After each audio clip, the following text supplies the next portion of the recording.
Welcome to the Commentary Magazine Daily Podcast. Today is Friday, April 26, 2024. I'm John Podhoretz, the editor of Commentary Magazine. With me, as always, executive editor Abe Greenwald. Hi, Abe. Hi, John. Senior editor Seth Mandel. Hi, Seth. Hi, John. And joining us today, Chief Technology Officer for tabletmag.com, known to the world as Neon Taster on Twitter, with his 200 billion followers who are either interested in Israel, leftist politics, good jokes, or anime. My nephew, Noam Blum. Hi, Noam. Hey, John. Thanks for having me again.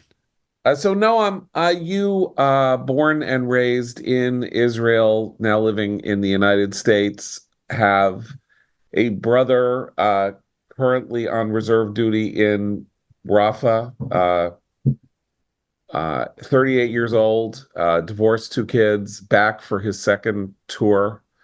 You have a brother-in-law who is due to go back in the reserves, and everybody is waiting for Gaza for the final move. And the move was complicated this week by, let's face it, Hamas is brilliant. They know what they're doing. They know what they're doing in the propaganda war. And they released a video the other day, a proof of life video, as it's called, a hostage video with Hirsch Goldberg, Poland, the son of two Americans who made Aliyah to Israel and raised their family there. And he was at the Nova Music Festival. Hirsch had part of his arm blown off in the attack and was kidnapped into Gaza. And the release of this video has thrown this one person has thrown the looming final battle in Gaza into chaos as the government wrestles with what to do about the clear threat posed by the video, which is, we have hostages, they're here, they're not all dead, and you come at us and we'll finish them off, or some version of that.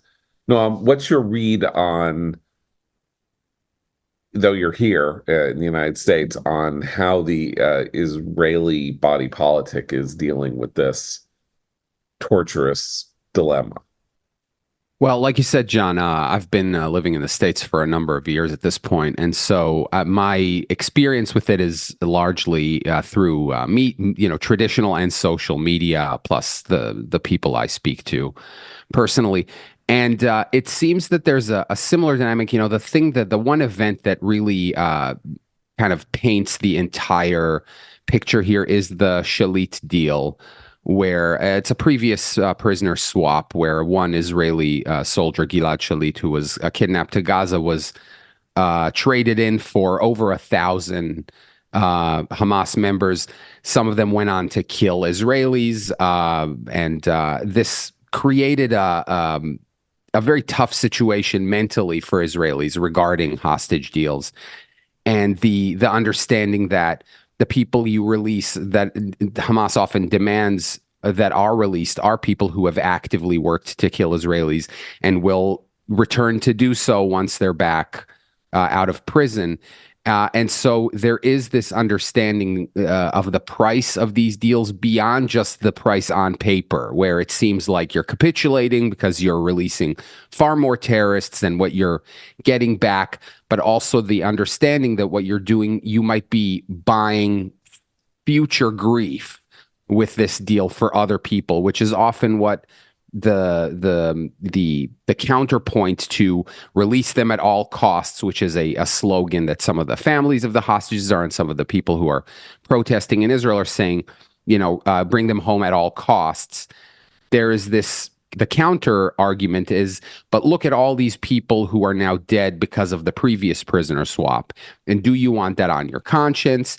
And do you think that buying ourselves a little bit of quiet for future grief is something that's worth it? But, when it concerns hostages, which is also a thing that's very near and dear to the Israeli psyche, it's a little hard to say that. It's a little hard to say to people, have a stiff upper lip. Don't don't surrender and don't buckle and don't ask for too much, because that causes Hamas to be more reticent and up its price. And so there is this really tough mental strain on Israelis regarding whether or not you take the risk of future evil just to get these people home now or not. I mean, the central thing, though, of course, is that we're not talking here about a situation in which we have an individual who is, in a torturous situation and the nation is otherwise at peace. And what are you going to do to get him out? Because not only is this a humanitarian matter, there is a Jewish religious requirement to ransom for hostages. Unique, I think, in all faiths.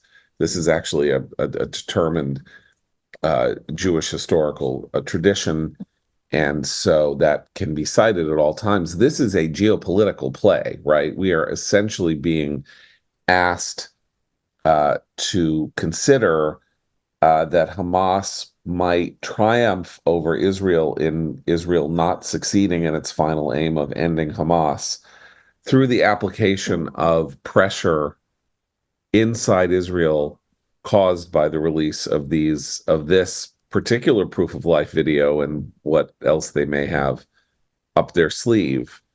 And that is fairly unprecedented in the annals of anything. I mean, the only counterexample I can think of works in reverse, which is that the United States went to war in Libya because in the early part of the 20th century, because an American diplomat was kidnapped, named John Petikaris, was kidnapped, and we essentially sent in the Marines in large numbers to get him out.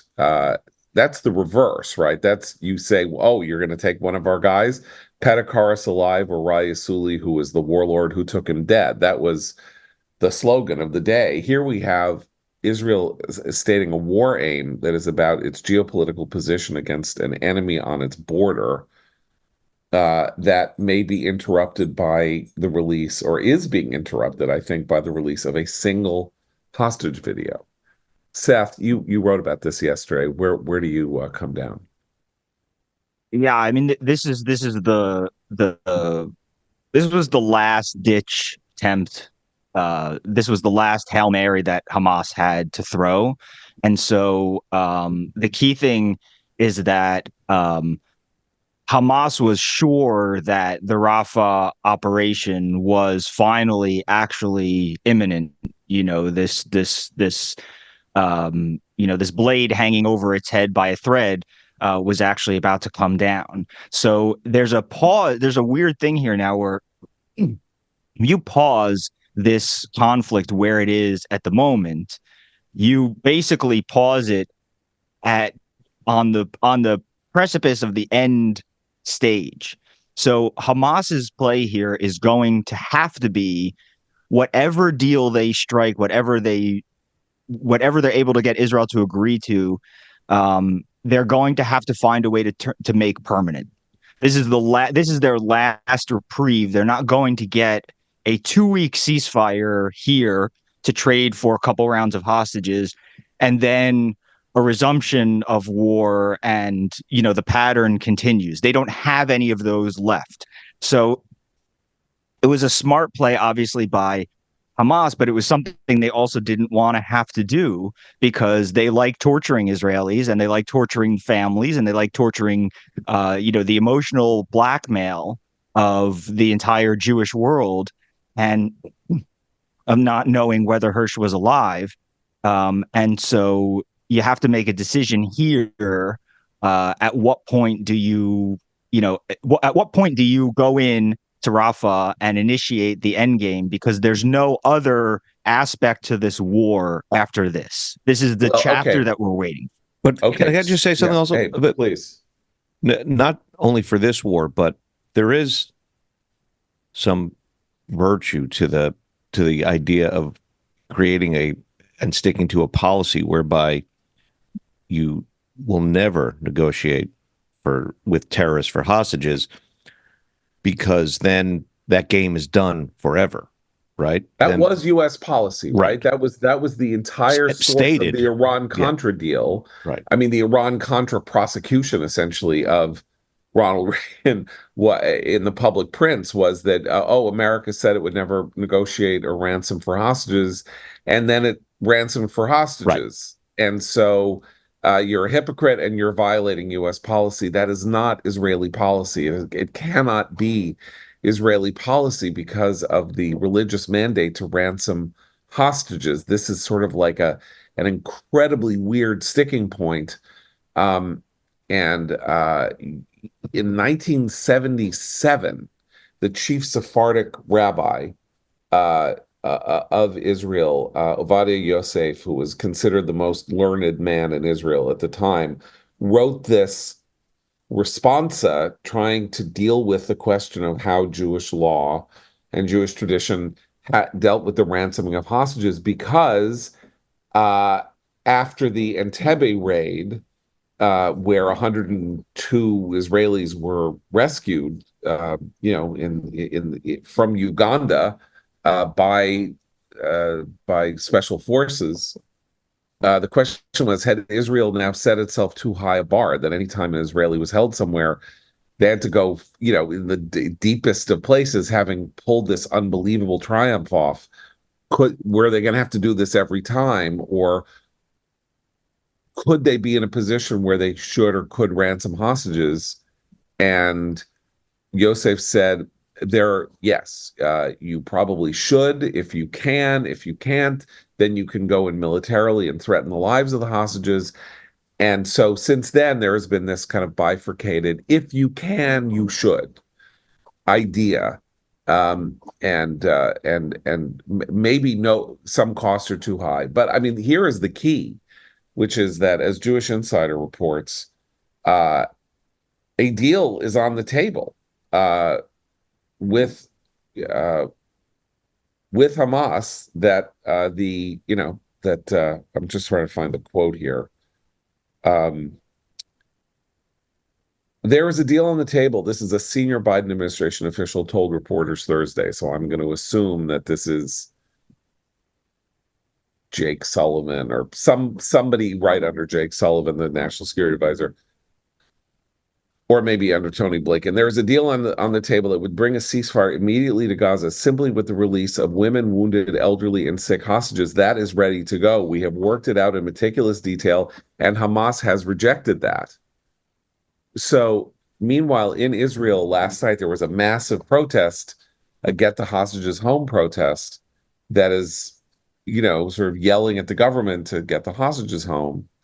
And according to what the administration official says is, they have offered a ceasefire. I mean, a ceasefire is on the table, meaning they don't go into Rafah if the hostages are released. And Hamas has said no, because Hamas's position is, you do a ceasefire, you leave Gaza, and you return to the pre-1967 borders at a minimum, and then maybe we'll release the hostages. That's not a negotiating position. So and we'll put down arms for 5 years. Was that the claim? I mean, we don't even know. It was one of those Hudna things. They used to do this all the time. The Hudna, where there was a truce, a limited truce that they call a Hudna, and they would say, we'll sign a Hudna with you for 5 years, which meant we'll use somebody else's guns on you for 5 years, then we'll go back to using them. Anyway, I mean, the Israeli body politic finds itself in this very peculiar place, which is that everything that we read, everything that we hear says, go into Rafah, finish this job. Like, we didn't turn our, 100,000 people are not living in hotels elsewhere in Israel and not living in the north and in the neighborhoods around in the Gaza envelope in order for this to end inconclusively. Like, that's insane. And yet you also have 100,000 people in the streets saying, do whatever you can to bring the hostages home. And I have very little sympathy with Bibi Netanyahu and the government. Like this, their negligence is was not the cause of October 7th, but certainly contributed to the fact that October 7th was such a dastardly successful act. but I mean, I don't know the definition of an impossible set of choices, really, but this is close to an impossible set of choices. They're being told simultaneously by their people, get the hostages out and finish in Rafah.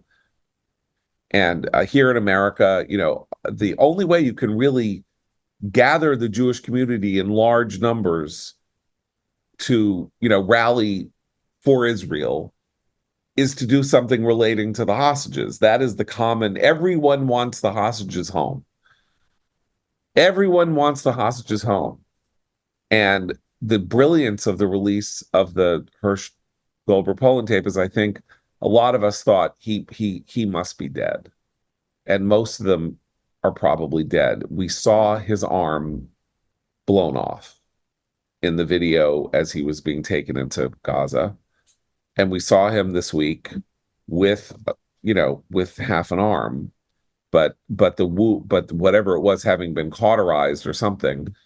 So he's still alive. So you could see. Yeah, in the past they've done there would be immediate signs of life for high profile captives, Gilad Shalit or Right. whoever else. Even when Ron Arad went missing, decades ago, initially before he was handed over to a different group, the group that took him was giving signs of life, all that stuff. So the fact that Right.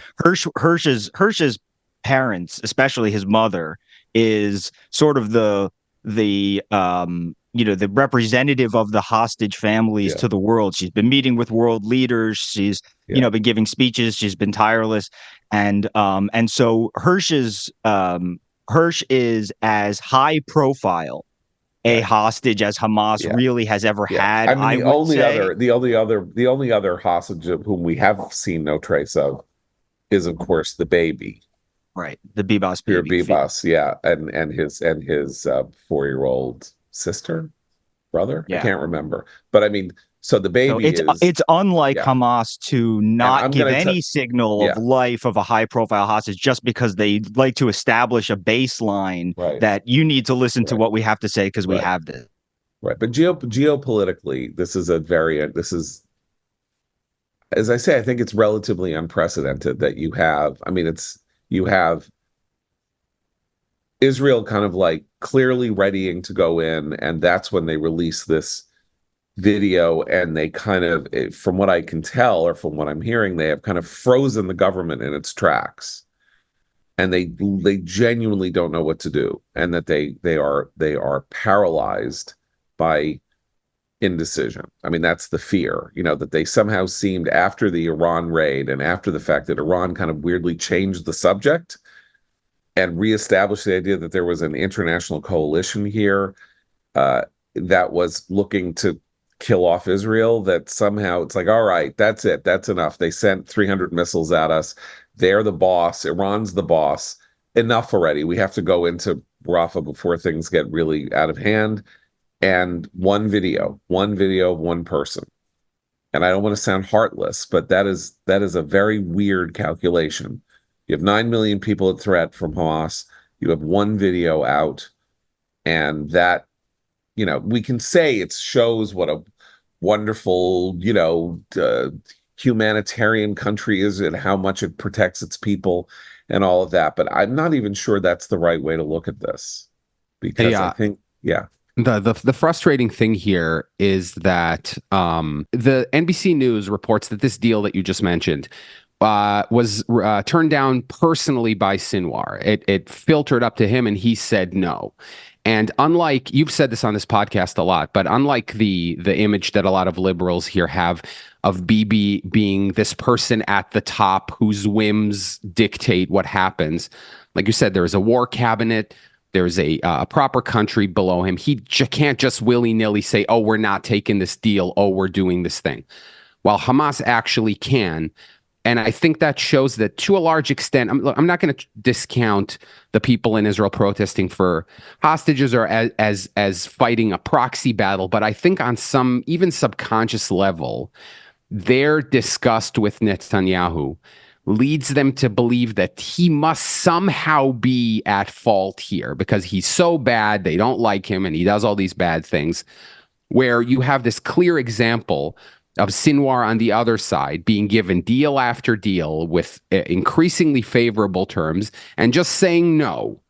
And here in the States, the protests here and the Biden administration, people who keep saying things about Israel, they're all skipping over this fact that they keep bringing these proposals to Hamas, and Hamas just says no, and nobody treats that as a step towards, okay, they said no 17 times. What other choice do you have other than to go into Rafah or literally give them a Palestinian state in the 67 borders with East Jerusalem and release every Palestinian and do right of return?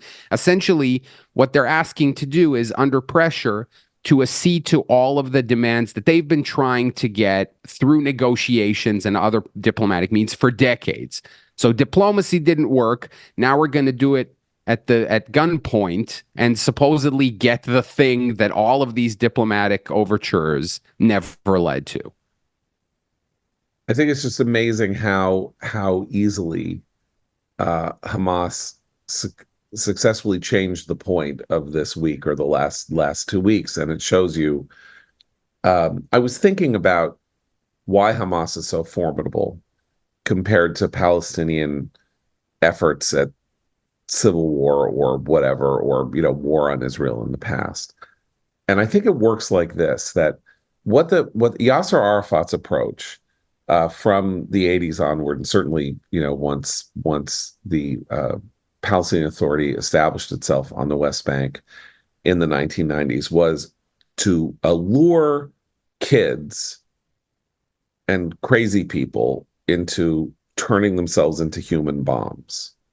So they drugged them, they did whatever, they talked them into with 72 virgins, they got them to put on suicide belts and blow themselves up in very large numbers. I mean, I don't know what it was, 900,000 people did this over 2 years in the Second Intifada. Like, it is amazing psychological brainwashing, whatever it was, that successfully pulled this off.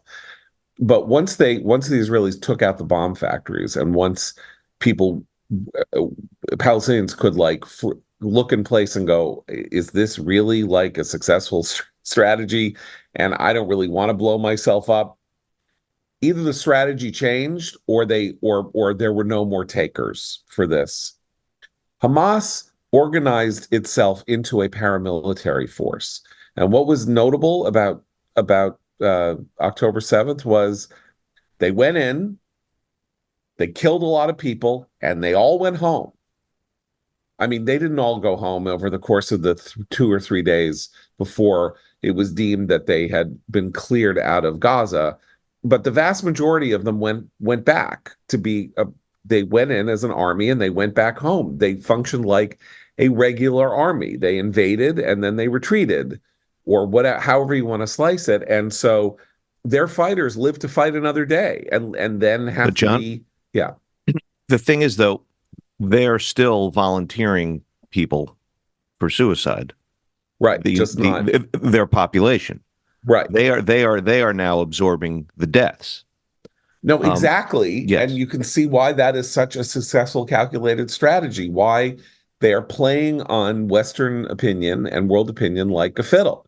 So they're not right. blowing I mean, that's up. the They're thing. saying, you come in and kill all of our human shields. Just kill them. The more you kill, the worse you look. And our fighters, to the extent that you are not engaging with them directly, survive to fight you back. I have to say, that is why I hesitate to call them brilliant or very smart, because if you operate from a place where you tear down any any of the rules, any of the moral rules, you can get away with a lot, and it's not exactly cunning. It's not smart. It's something else. It's effective, but it's not because you came up with something ingenious purely. It's because you decided to do away with your any concern for the lives of others. I mean, it's I'll tell you what strategy, though. What's it was brilliant, the strategy of Stalingrad. It was the strategy of Stalingrad. Stalin froze forces, in Stalingrad, had the Nazis basically use the population of Stalin as a human shield for the Soviet army. This is a technique. You have to be a barbaric inhuman monster who doesn't care, who thinks your people are toilet paper. But it's not like they've invented. They didn't invent this. That's the odd part. They didn't invent this, but they did do. There's the other half of this strategy is if not invented, new in certain ways. You know, when you said, Yasser Arafat recruiting kids to blow themselves up and stuff, this was a asymmetric warfare. Is you find something that you gives you an advantage, and you just press on that pressure point, right? And so suicide terrorism for a while worked, and then Israel figured out how to basically stop it, basically stop the infiltration, the ready infiltration of the suicide bombers. But what Hamas did, and this is the thing about the hostages, Hamas reorganized the conflict around taking hostages. This is highly unusual, probably the first of its kind, because what they did was they built an entire second Gaza underground, right? Everything they took was to build underground. And when they went back to Gaza after, as you said, they did this like raid, the killing people was a really important part of it, but I'm not sure it was even as important as taking the hostages. The hostages seem to be the major point of this, and they hold them they built this complex underground where they hold hostages and Hamas people, and Gazan Palestinians live on the surface with the same nothing that Hamas has given them all along. And so the whole purpose is, this is now the advantage. Suicide bomb. We can't go into Jerusalem, onto Jaffa Road, and blow up buses at will anymore. But what we can do is we still have this one advantage that we can press, which is if we show these, softies a video of a Jew in captivity, they will, change their thing. And I don't say that, as a taunt at the Israelis. I say that because this is how Hamas thinks. Hamas doesn't see humans as human. It doesn't matter to them what happens to anybody in their population. They think it's ridiculous, but they know that Israel cares about life, and so they have structured the conflict since the 90s, even before, from their perspective, around this one thing they can do. Okay, but it's not just the one thing they can do, and that's why I'm gonna bite back at Abe saying that what they've done is not brilliant, because I don't think their goal, the Intifada did not have a realistic goal, right? The Intifada was, I guess, to blackmail the Israelis back to the bargaining table. But the Israelis had already given as much as they could possibly have given, in 2000 in the final negotiation at Camp David. They had offered a state. They had offered a state on 98% of the West Bank. And that wasn't good enough. And so it wasn't clear what the end goal of the Second Intifada was. I mean, they lost the plot. They started the war because that's all Arafat knew how to do, was to be a terrorist. And I think in the end he panicked and didn't want a state because he didn't know how to do that. But he knew how to be a terrorist, and he sort of retreated to his comfort zone. Here, they have an aim, and their aim is to defeat Israel. Their aim is not to destroy Israel. I mean, they have a genocidal intent, but their aim right now isn't to destroy. That's not a real goal. But could they humiliate Israel? Could they defeat Israel in a conflict started on October 7th? Yes. What are the long-term consequences of that? Very large. Israel loses to Hamas. There will never be Saudi normalization. There will never be Saudi normalization. Why would the Saudis want to go into alliance or some kind of de facto even economic alliance with a country that can't fulfill its mandate to protect itself and not let these goons, take them out? Like, Israel looks successful. That's why it's a good negotiating partner for the Gulf states and the people who've signed the Abraham Accords. That's the aim here, is to humiliate Israel and have Israel not really win. And if that's why what happened this week is brilliant, because maybe Israel has time to play this footsie game with its own population before it actually pulls the trigger and finally goes into Rafah, or maybe it loses heart and it doesn't go into Rafah at all. I mean, and if that happens, Hamas wins. That's just it. Hamas wins. Hamas wins by losing, loses 30,000 people. They don't care. They don't care, guys. And and what's more, they will win, and that will be a victory, and it will be unbelievably costly to Israel, not only in the short run but in the long run, because it will embolden everybody that hates them. A thing Hamas does especially good is that it exploits the nature of the asymmetric warfare here. They understand the tools that they can bring to bear facing a liberal democracy by essentially they're allowed to break the rules in a way while Israel is not. This is going to be a really weird reference, but there was an episode of the old Ghostbusters animated show where once every 1,000 years, the forces of good and the forces of evil must engage in some sort of battle for the fate of the universe. And in the episode, it turns out to be a baseball game. But the twist is that the forces of evil are allowed to cheat and the forces of good are not. And so they are greatly mismatched in that way. And this always reminds me of the situation where you have an adversary who understands that they have no one to be accountable to. There's no treaties or international laws. They don't really have internal political pressure. Opposition parties or the specter of the leadership, they're falling because of poor decisions and them being replaced with another government. And they're very good at pressing those specific buttons, the buttons they know are going to send the liberal democracy they're facing into turmoil. And a hostage video like that is a perfect example of this. Like you said, right on the verge of doing a big thing. They say, before you do that, here's a little reminder of what we might do if you decide to step foot in Rafah.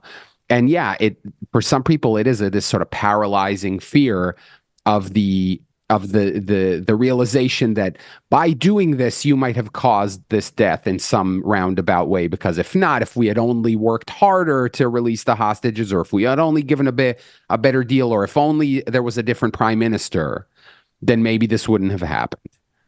And also to suggest just to suggest that maybe there are other living hostages, right? They also want you to think that if you come into Rafah, you're going to kill the rest of your hostages who may. Right.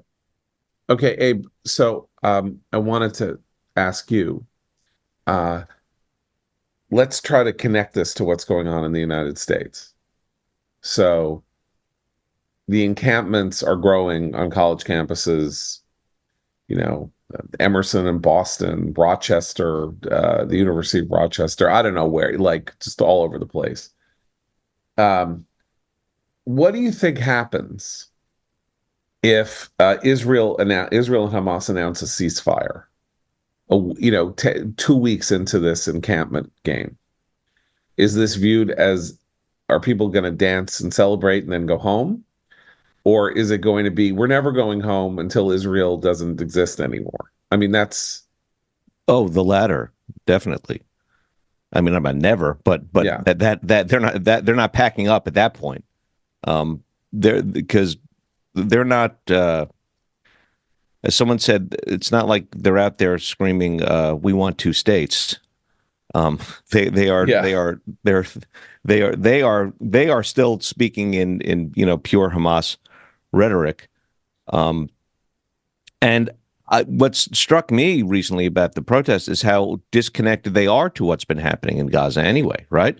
I mean, things ramped up, got more violent, grew more crazy as the war activities there in Gaza had sort of slowed. Right. As IDF pulled out, as the civilian death toll dropped dramatically, this all ramped up here. So this is, and plus, they're just saying things that are overtly anti-Semitic. It's not all connected to Israel. It's a lot of it has to do with Jews. Well, I mean, this astounding statement by one of the leaders of the Columbia Intifada, right? Kimani James, right? Who said, "I am for the genocide of the Jewish people." I mean, he is not a Columbia student, by the way.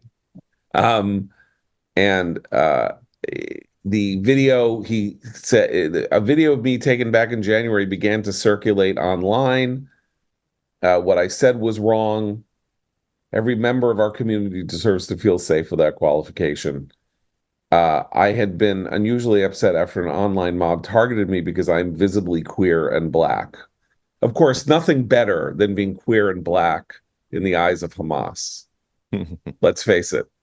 Oh, no, you're on mute. According to Daily Wire, by the way, this video was a response to Columbia's administrators during a disciplinary hearing. So this wasn't a video that this person made at home.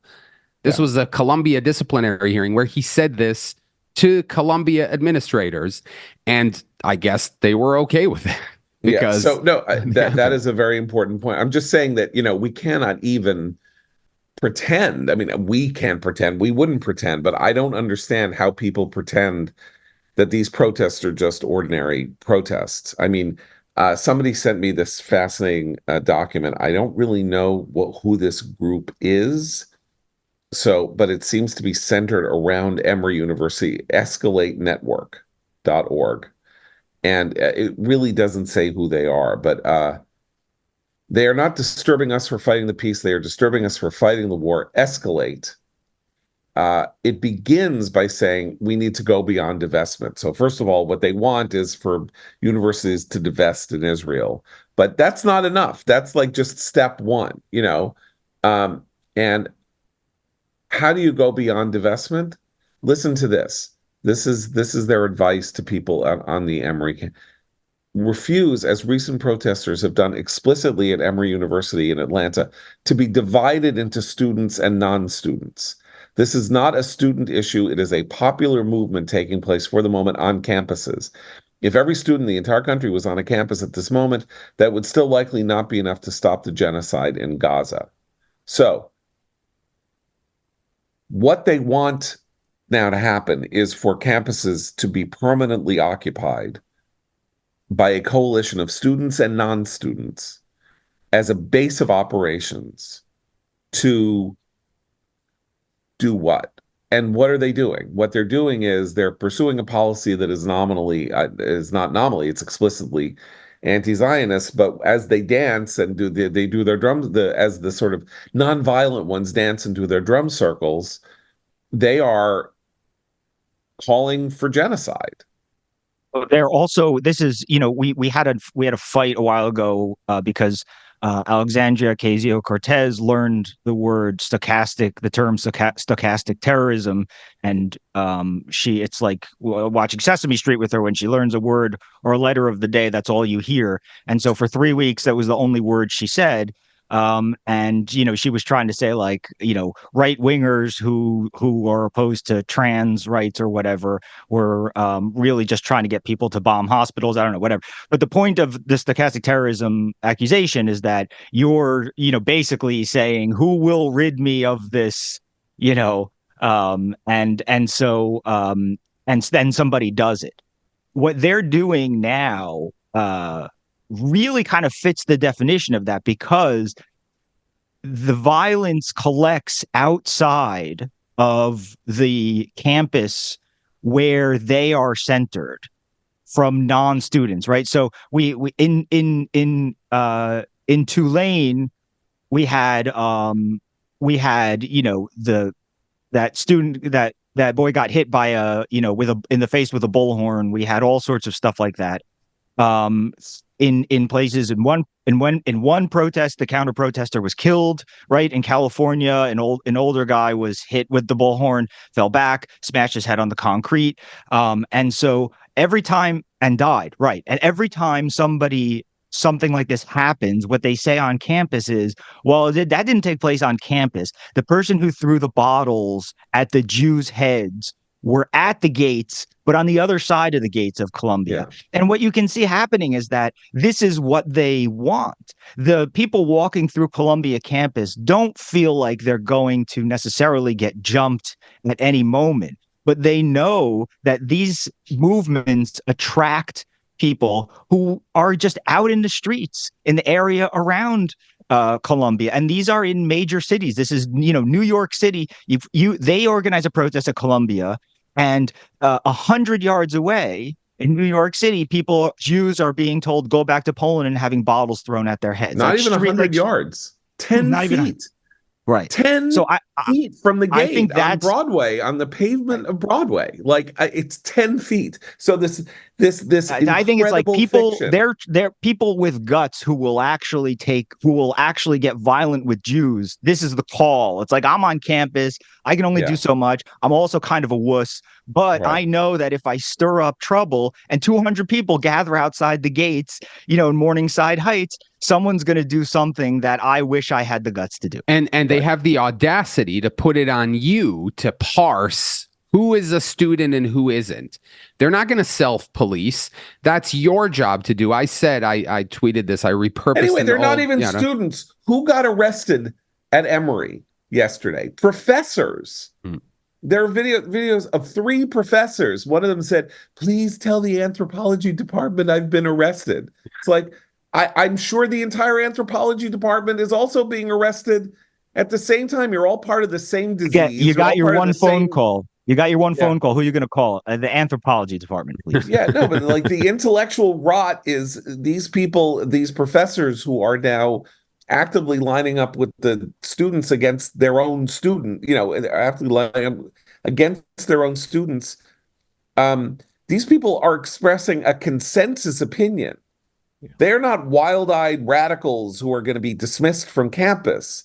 This is the mainstream of opinion in the academy that they are expressing. That is, if you did an anonymous poll of American academics at the 100 top universities, of which Emory is one, and most of these schools would fit, or 150 or something like that, and you said, is the Gaza operation a genocide, and should my university divest from Israel? And what do you think the percentage of the professoriate and the administrators would be in the affirmative on, is this a genocide in Gaza? Depends on if it's an anonymous poll or not. I'm saying it's an anonymous poll. So I would say 60 to 70%, something like that.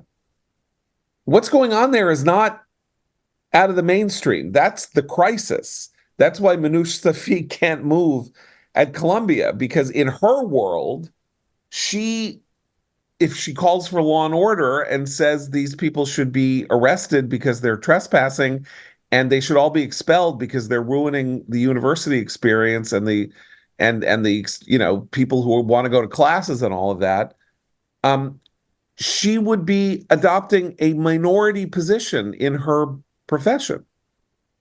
Which is why she released the 11 o'clock statement last night, right? There was a midnight deadline and to pack up the tent cities, and like 53 minutes before the deadline or something, Shafiq came out and said, "We've made progress in talks." This is like, I've sent Wendy Sherman to talk to Nardine Kiswani of Within Our Lifetime or something. It's a farce, but it is what happened. Less than an hour before the deadline, she said, "You know what? The deadline. I think we're making some progress." And so they called her bluff, and it was a bluff for the reasons, among others, that you're saying, which is that she doesn't have the support of the faculty, and the administration doesn't want the trouble. And the faculty senate was talking about, censuring her. They're not going to, but they were, right after her testimony, they said, "You're calling out individual professors, Muhammad Abdu and all these guys, and that's an attack on our academic freedom. Therefore, we, as the faculty, have to hit back." And they were talking about holding, faculty senate votes and stuff to censure. So she doesn't have the support behind her to do that. She had to retreat because she went out there and looked behind her, and no one had followed her out to the battlefield. Well, she had the worst backing.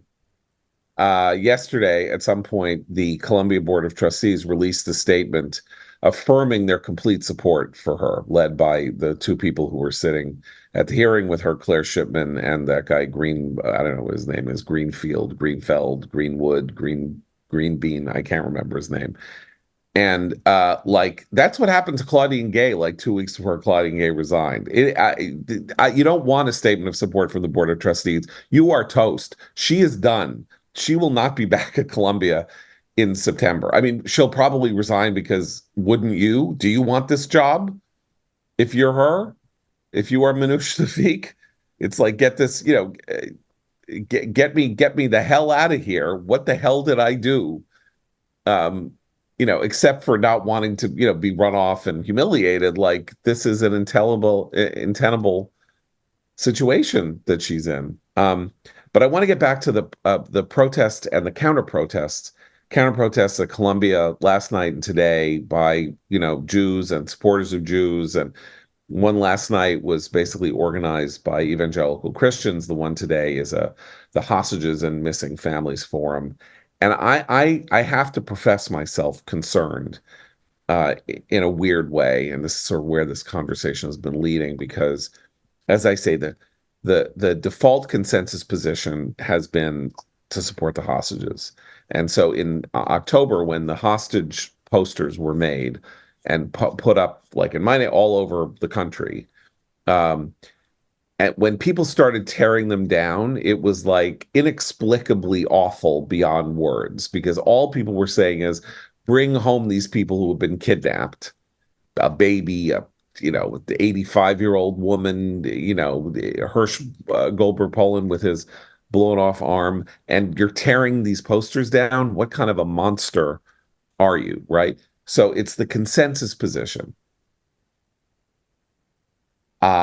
And the problem is that my fear is that the people who put this front and center as the issue of the conflict are losing the thread, because particularly if you are a Zionist and you are, concerned about Israel's fate and future, you are elevating one issue over the other, and it's actually, I think, inadvertently, though not morally, helpful to the cause of the protests.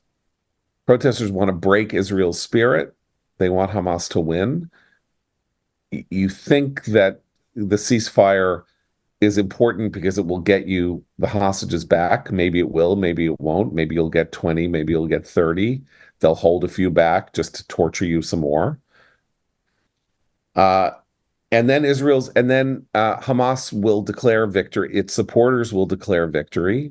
The pier will open and the supplies will start coming through from America on the pier.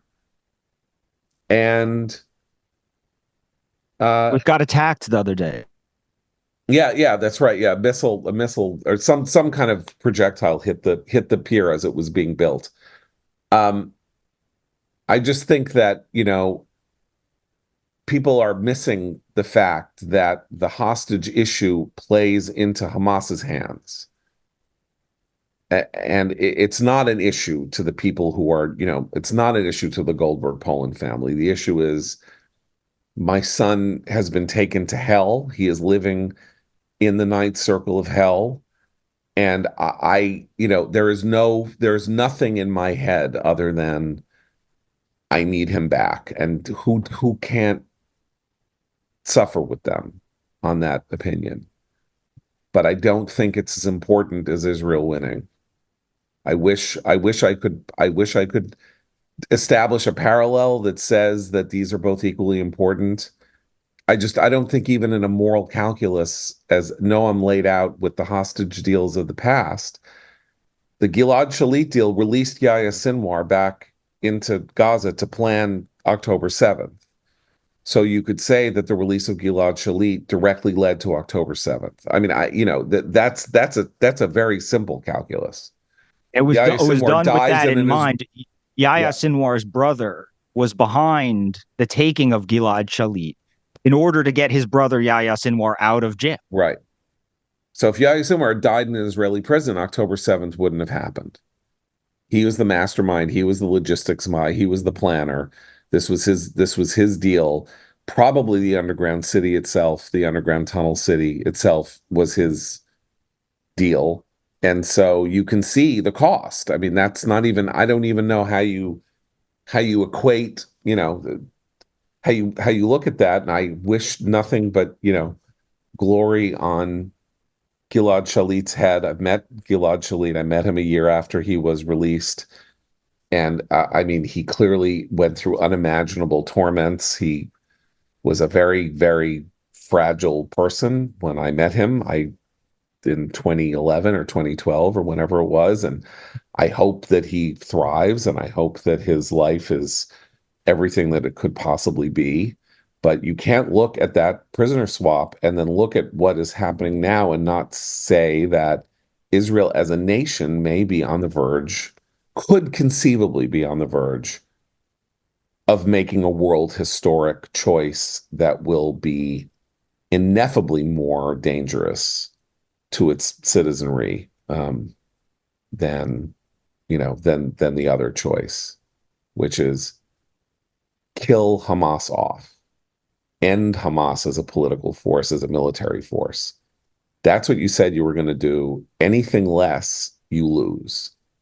Okay, a nation can't say we're going to destroy Hamas and then not destroy. I mean, Bibi did it twice, only to have Hamas do October 7th. I mean, they can't do it again. They can't. How can there's they do it also again? a moral equation here. I mean, you could say, don't the families of those who Hamas has killed on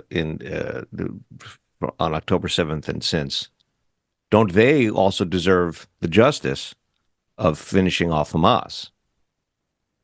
I think that's a first of all, that's a very, very important point. And I would also say, like, doesn't Noam's brother alone deserve to see this war fought to a successful conclusion for having spent 3.5 months on reserve duty in Gaza, away from his children, away from his business that he is trying to start and have thrive? And don't the 100,000 displaced Israelis deserve to return to their homes?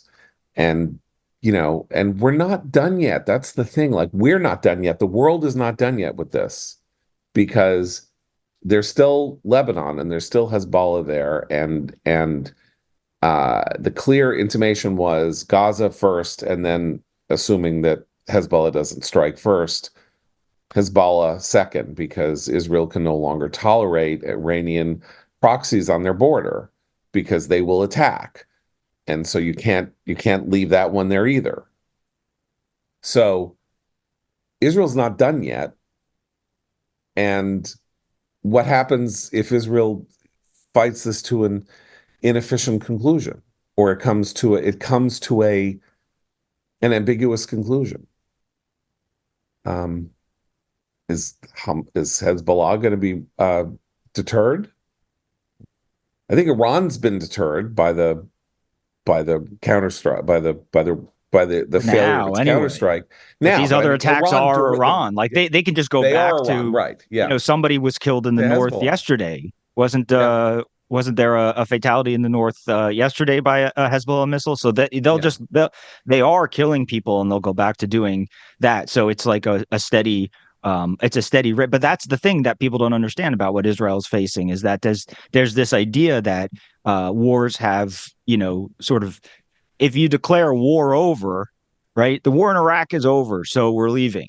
So, well, everything's peaceful in Iraq, right? And Iran stayed and did take it over as another all that. Obviously, none of that, nobody else heard us say we're leaving because the war is over. So, okay, let's stop fighting, right? But the West has this thing where you can declare, there's an episode of The Office where Michael Scott is told that his overspending is insane, and he actually has to declare bankruptcy and go through the process of bankruptcy in order to, get back on his feet. And he finally agrees to it, and he walks out of his office and he clears his throat and he says, "I declare bankruptcy." It's like that. I declare the war is over. The war is over, and therefore what? Right? He didn't actually declare bankruptcy. So, the war will go on in other stages and on other fronts, and Israel has a sort of constant threat to monitor and be under.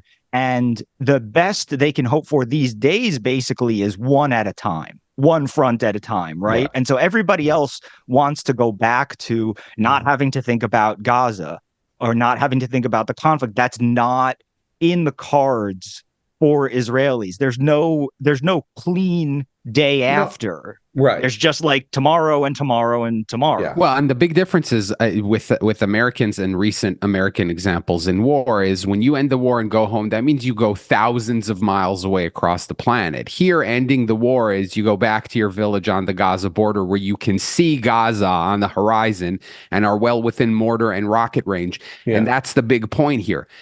Not finishing this war is you go back to a situation where you're under the specter of war or another October 7th type incident. It's not that you can go away and detach yourself from it and never think of it again. Oh, I never have to think of Vietnam again in my entire life now as an American. That's right. That's not a luxury that Israelis are afforded here.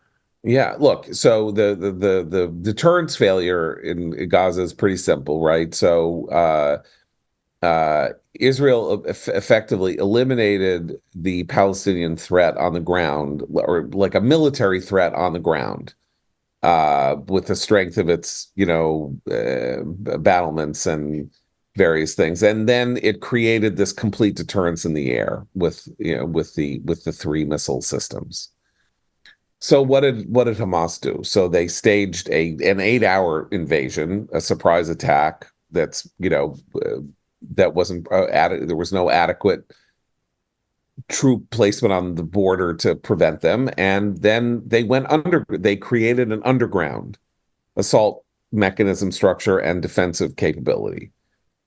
So the air was taken away from them and the ground was taken away from them, so they went underground, and from the underground, despite using the population as you said on the surface as basically as just a bullet fodder, they have survived 7 months with, I don't know, we don't know how many Hamas fighters have been killed. The estimates are a third to a half or something like that, maybe, who knows.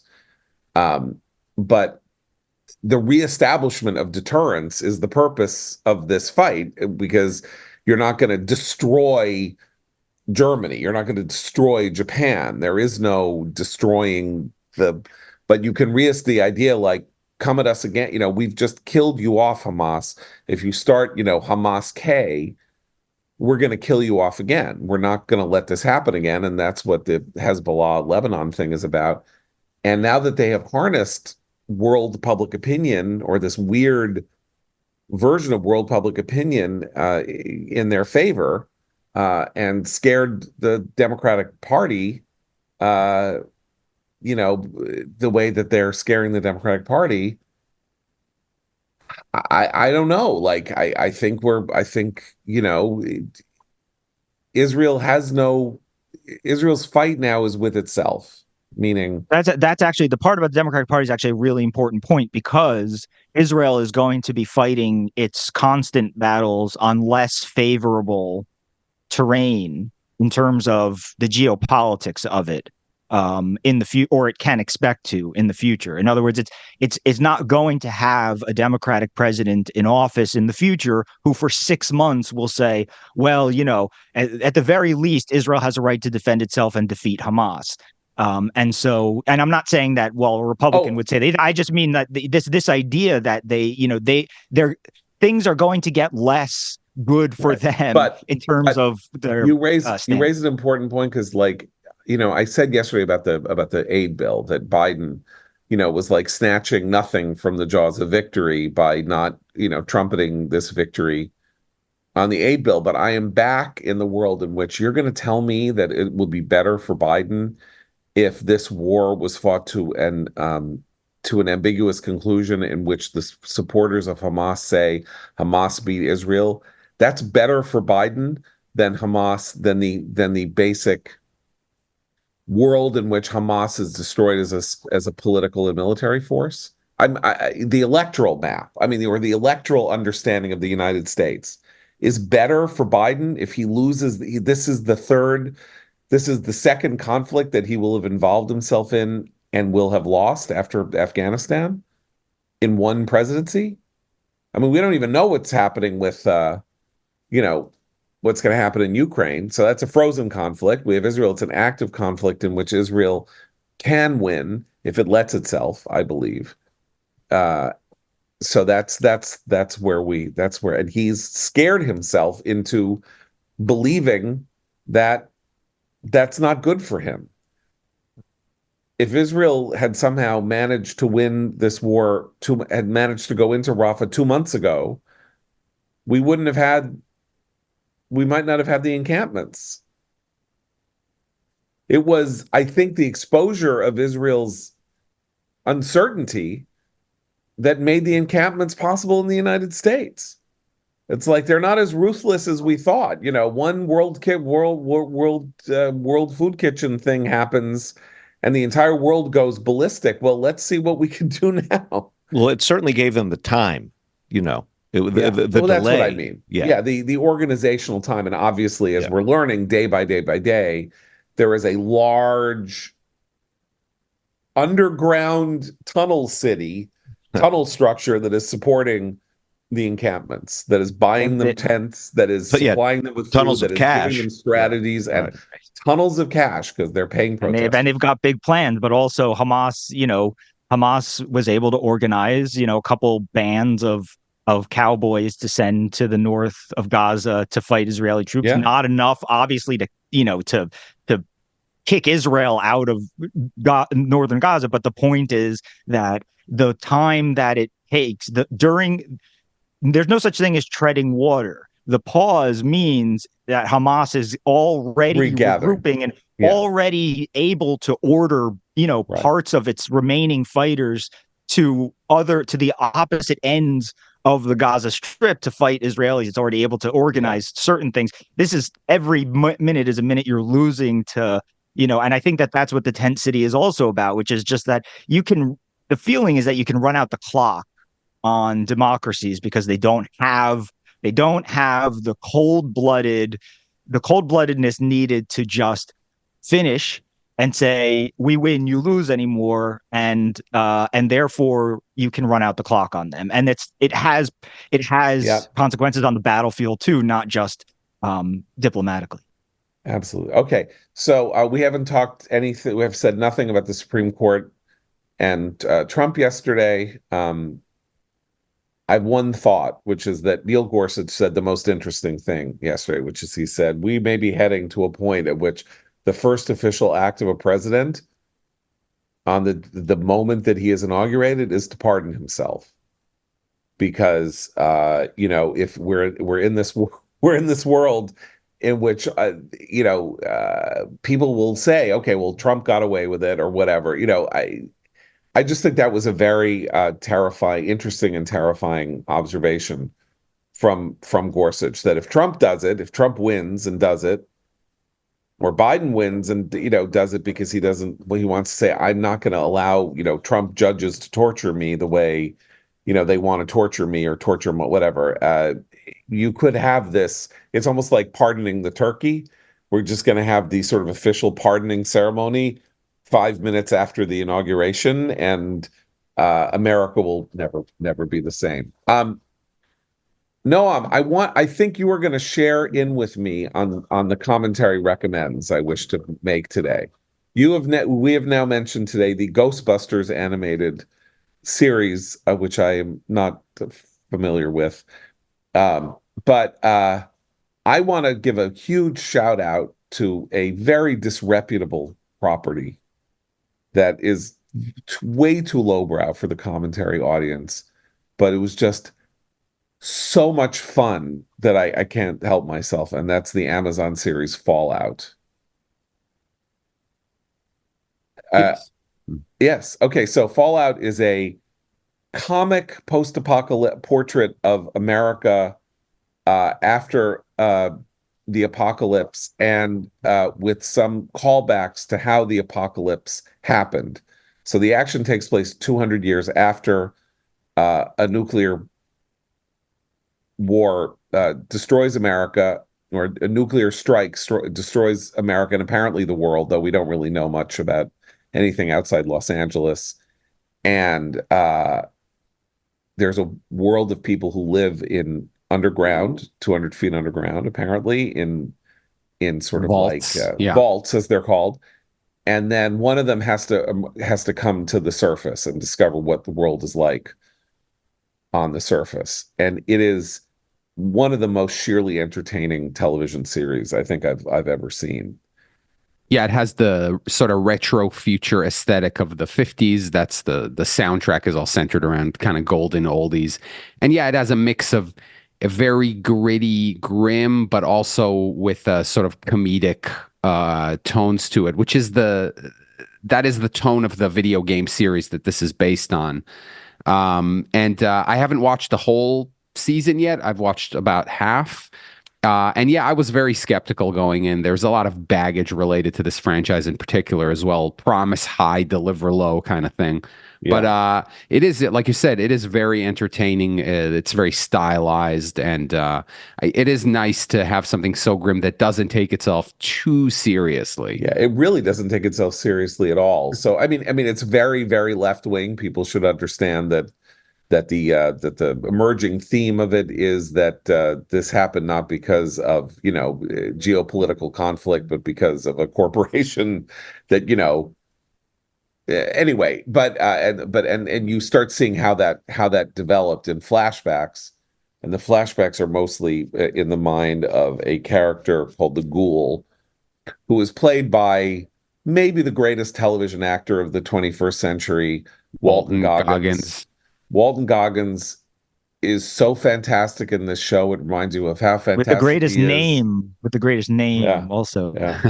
Fantastic in The Righteous Gemstones, the greatest television villain maybe ever In on The Shield. Justified. Oh, and the Shield. Well, he was one of the Shield main too, cast yeah. members of The Shield. Yeah, That's right. But Justified, where he Mhm. plays the antagonist of the marshal who is the hero of Justified, and he is just astounding in this too. Like every single line of dialogue is like a bullseye. And so that's on Amazon. Yeah. Mhm. Amazon on Prime Video, and I can't recommend it enough. It is very violent. It is very violent. It's quite dirty. So if you can't take violence or sort of like some sexual stuff, and if you can't take very leftist politics that emerge as the show goes on, I understand. So I want to provide those trigger warnings to you, but if you don't mind a good post-apocalyptic show, this has a levity that is just, The Last of Us, which was this huge hit last year, a zombies created by mushrooms, basically. The grimness of it and the utter lack of any sense of humor for 8 episodes was pretty staggering. And this is sort of like, Oh, you're gonna enjoy the second season of that show. Okay, yeah, which is even grimmer than the first. Well, I mean, anyway, it was fine, but this is just fun. So I wanted to provide people with an opportunity to have fun. We'll be back on Monday. Noam Blum, thank you very much, everybody. Go and follow Noam on at Neon Taster on Twitter if you don't already. And for Abe and Seth, I'm John Podhoretz. Keep the candle burning.